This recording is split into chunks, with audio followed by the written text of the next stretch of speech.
Channel of Vadodara. આગામી આવનાર હોળી ધૂળેટીના પર્વને લઈને ડભોઈના બજારોમાં ધીમે ધીમે ખરીદીનો માહોલ જામી રહ્યો છે। રંગ ઉત્સવ હોળી ધૂળેટી પર્વને લઈને ડભોઈના બજારોમાં ધીમે ધીમે ખરીદીનો માહોલ જોવા મળ્યો છે। શહેરના બજારોમાં ધાણી, ખજૂર, સિંગચડાની હાટડીઓ ઠેર ઠેર ગોઠવાઈ ગઈ છે। અનેકવિધ રંગો, ગુલાલ ઉપરાંત પિચકારીઓ સહિતની ચીજ વસ્તુઓની લોકો ખરીદી કરી રહ્યા છે। ચાલુ વર્ષે ધાણીના ભાવમાં કોઈ વધારો થયો નથી।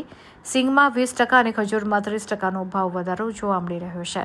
હાલ બજારમાં મકાઈની ઇમ્પોર્ટેડ ધાણી ₹140 અને બેંગ્લોરી ₹120 વેચાય છે, જ્યારે જારની ઓરિસ્સાની ધાણી ₹80 અને 120ના ભાવે વેચાય છે, તો ચણા 120થી 160ના ભાવે વેચાઈ રહ્યા છે।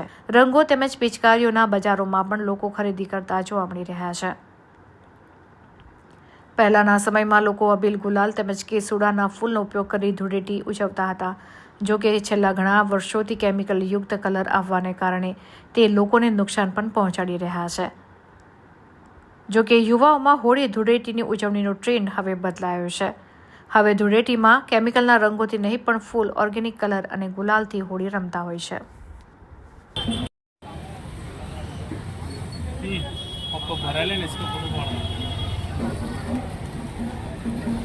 बापू भी ना काम करता है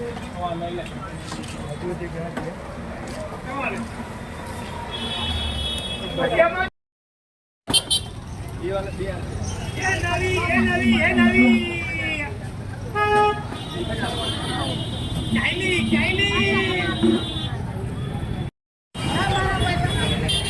गाड़ी आओ આવતા નથી।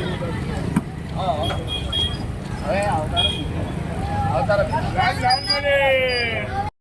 પાપી રે લો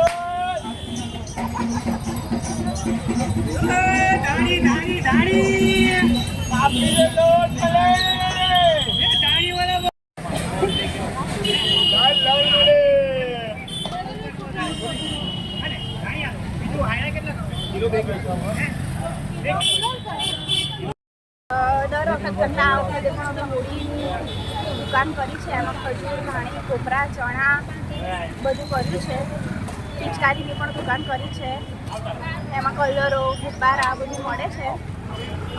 દર વખત કરતાં આ વખતે મંદિરનો માહોલ વધારે જોવા મળે છે। ગામડાની પબ્લિક જે દર વખતે આવે છે એની કરતાં ઓછી આવે છે પબ્લિક। આ વખતે માલમાં ઘટાડો થયો છે। ખજૂરમાં, ટોપરામાં, ચણામાં બધામાં માલમાં ઘટાડો થયો છે, છતાં પણ પબ્લિક દેખાતી છે નહીં અને બહુ જ મંદિરનો માહોલ છે બધા।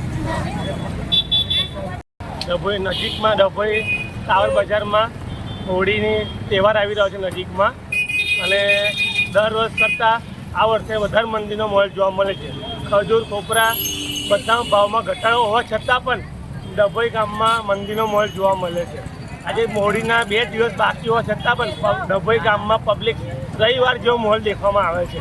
સન્નાટો છાઈ ગયો છે અને ઘરાકીમાં બિલકુલ પણ દેખાતું નથી। અને અગાઉમાં એવું લાગી રહ્યું છે કે માલના પણ રૂપિયા થાય એવું દેખાતું નથી। તો તમારી શું એ છે રજૂઆત તો કંઈ નથી। જે ખેડૂતોને જે પાકમાં નુકસાન થયું છે વરસાદના લીધે, એના લીધે અછત દેખાઈ રહી છે। ખેડૂતો જોડે રૂપિયા જ નથી। રૂપિયા તો વાપરશે, મંદિરો એના લીધે દેખાઈ રહ્યો છે।